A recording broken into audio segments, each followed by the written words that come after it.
ایک ہے نماز ہم پڑھ لیتے ہیں، آپ نے سارا پڑھ لیا، سارا تعدیل ارکان بھی کر لی، لیکن اگر آپ کا اللہ کے ساتھ ڈائریکٹ کمیونین اور ڈائریکٹ کمیونیکیشن قائم نہیں ہوا تو نماز، جس کو کہ کہا گیا کہ الصلاۃ معراج المومنین، جو قرب حضور کو حاصل ہوا معراج میں، وہ ایک بندہ مومن دنیا میں رہتے ہوئے حاصل کر سکتا ہے نماز میں، اگر اس کی روح جو ہے واقعتاً ہم کا نام ہو رہی ہو، الحمدللہ رب العالمین الرحمن الرحیم مالک یوم الدین اہدنا الصراط المستقیم ایاک نعبد و اگر ہم واقعتاً ایسے کہہ رہے ہوں کہ ہمیں احساس ہو کہ ہم اللہ کے حضور میں حاضر ہیں اور عرض کر رہے ہیں، سجدہ کریں تو حدیث میں آتا ہے کہ ایسے محسوس ہو کہ گویا کہ میں نے اپنا سر اللہ کے قدموں میں رکھ دیا ہے، یہ ہے نماز۔ اب جو گفتگو ہو رہی ہے یہ ہم کلامی ہے، الصلاۃ معراج المومنین، اہل ایمان کے حق میں یہ نماز جو ہے یہ معراج کے درجے میں، لیکن یہ نماز کیسے نصیب ہوگی اگر روح سوئی ہوئی ہے، دبی ہوئی ہے، پسی ہوئی ہے، مزمحل ہے یا مردہ ہے؟ یہ نماز کیسے حاصل ہوگی؟ چاہے آپ پانچوں وقت کی نماز پڑھ رہے ہوں، چاہے آپ نے ہیبٹ بنا لیا ہو نماز کو، چاہے خوش بھی ہو گیا ہو، لیکن یہ کہ جب تک وہ روح بیدار نہ ہو، جب تک ہم کلامی نہ ہو، افلاق سے آتا ہے نالوں کا جواب آخر،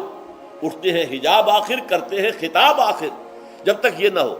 جیسے کہ میں ایک حدیث قدسی انشاءاللہ آج سناؤں گا سورہ فاتحہ کے ضمن میں،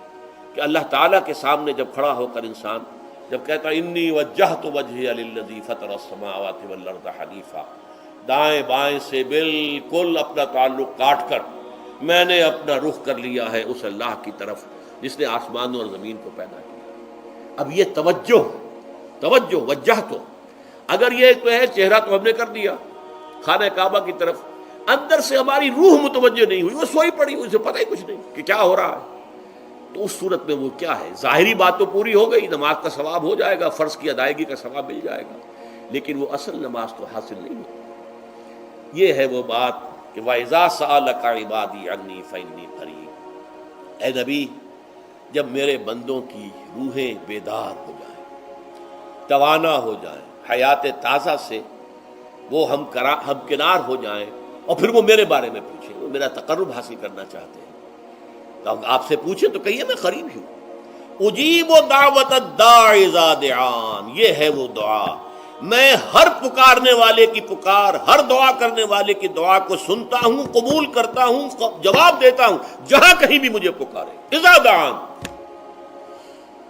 اس میں در حقیقت وہ مفہوم آ گیا ہے there and then where ever، آپ اپنے گھر میں ہو کر پکاریں اللہ کو، آپ بستر پر لیٹے ہوئے پکاریں اللہ کو، الذین یذکرون اللہ قیاما وقعودا وعلی جنوبہم، ہاں ٹھیک ہے بعض مقامات بعض اوقات قبول دعا کے لیے زیادہ سازگار ہے، حرم میں جا کر دعا مانگی جائے، اور منا میں عرفات میں خاص طور پر، جبل رحمت پر خاص طور پر، ملتزم جو ہے کعبے کا اس پر خاص طور پر، وہ ایام بھی ہے خاص، لیکن یہ نہیں ہے کہ بقیہ دنوں میں آپ کے اور اللہ کے درمیان کو بڑا فاصلہ ہے۔ یہ سارا دنیا میں مشرکانہ نظاموں نے تصور پیدا کیا، اللہ تو دور ہے دور ہے دور ہے دور ہے، پاک ہے پاک ہے پاک، تم ناپاک ہو ناپاک ہو ناپاک ہو،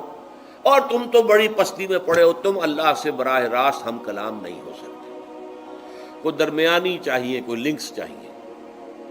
کوئی پجاری ہوگا، کوئی پروہت ہوگا، کوئی پنڈت ہوگا، کوئی پیر ہوگا، کوئی پادری ہوگا، کوئی پوپ ہوگا، اس کے ذریعے سے تم اللہ سے ہم کلام ہو، خود نہیں۔ اور جب ذریعے بیچ میں آ گئے تو ان کی مٹھی گرم کرو، ان کی چاپلوسی کرو، ان کو بھی جو ہے چادریں چڑھاؤ، ان کو نذرانے پیش کرو۔ یہ ہے بدترین ایکسپلائٹیشن جو مذہب کے ذریعے سے نوع انسانی کی ہوئی ہے۔ یہ دو ایکسپلائٹیشن دنیا میں ہوئی ہے تاریخ انسانی میں، ایک بادشاہوں کی طرف سے خراج دو ہمیں، محنت تم کرو گے کھیت میں، آدھا حصہ ہمارے پاس آئے گا، ہم عیش کریں گے، ہم سٹینڈنگ آرمیز رکھیں گے تاکہ ذرا تم بغاوت کرو تو تمہارا سر کچل دیا جائے۔ یہ ایکسپلائٹیشن بدترین، مانگنے والا گدا ہے، صدقہ مانگے یا خراج۔ دوسری طرف ہم بادشاہ ہیں، ہم چندر بنسی سورج بنسی خاندان ہیں، ہم راجپوت ہیں، حکومت کرنا ہمارا حق ہے۔ اور یہ پنڈت پروہت جو ہے وہ بھی کہیں گے کہ ٹھیک ہے، نصف لی و نصف لک وہذا قوم جاہلون، یہ عوام جو ہے ان کا خون چوسو، ہمیں یہ نذرانے پیش کریں، بتوں کو آ کے چڑھاوے چڑھائیں اور تمہیں خراج دیں اور ٹیکس دیں۔ They are to be exploited, exploit ہو رہا۔ اسلام نے آ کر دونوں کا خاتمہ کیا، کوئی ملوکیت نہیں۔ زکوٰۃ ہے تو غربا کے لیے، بادشاہ کے لیے نہیں ہے، یہ تو غربا کے لیے، لہذا کوئی ٹیکس نہیں۔ نمبر دو، اللہ سے ہم کلام ہونے کے لیے کسی دربان، کسی جو ہے پہرے دار کی مٹھی گرم کرنے کی ضرورت نہیں، جب چاہو ہم کلام ہو جاؤ۔ دل کے آئینے میں ہے تصویر یار، جب ذرا گردن جھکائی دیکھ لی۔ یہ تو تم ہماری طرف متوجہ نہیں ہوتے، ہم تو ہر وقت کہتے ہیں، ہر شب کو آخری لمحات جو ہیں، آخری جو گھنٹے ہیں رات کے، سمائے دنیا تک ہم نزول فرما لیتے ہیں تمہارے لیے، اور پکارنے والا پکارتا ہے، حل من مستغفر فاغفر له، ہے کوئی استغفار کرنے والا کہ میں اسے بخش دوں؟ حل من سائل فاعطیہ، ہے کوئی مانگنے والا کہ میں اسے عطا کروں؟ تم ہی سوئے رہتے ہو، الٹا غفیر رہتے ہو، تمہیں ہماری طرف توجہ نہیں ہے۔ اگر ہماری طرف متوجہ ہو جاؤ تو جیسے کہ اقبال نے کہا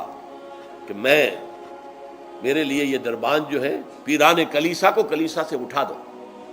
کیوں خالق و مخلوق میں حائل رہے پردے،